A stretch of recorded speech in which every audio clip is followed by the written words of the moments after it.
আমার নবী ডাক দিয়া কয় মা ইউবকিকা ইয়া উমার, আরে ওমর তোমার চোখের ভেতরে কেন পানি? তোমার চোখের কোণায় পানি তো হওয়ার কথা না।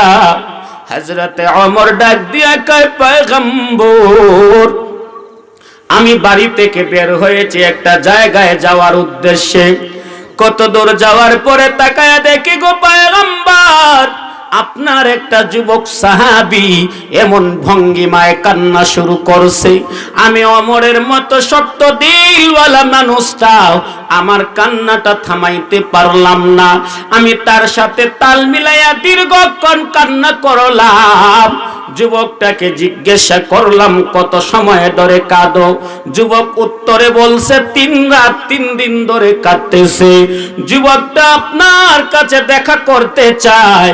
ও নবীজি, আপনি যদি অনুমতি প্রদান করেন। আমার নবী ডাক দিয়া বলে ওমর, দরজাটা খুলে দাও, যুবকটাকে আমার কাছে আসতে দাও। অনুমতি পাইয়া যুবকটা পাগলের মতো আমার দয়াল নবীর সামনে যাইয়া দাঁড়াইলো। নবীর চেহারা মুবারক দেখা যুবকটা আরো বেশি করে কান্না শুরু করলো।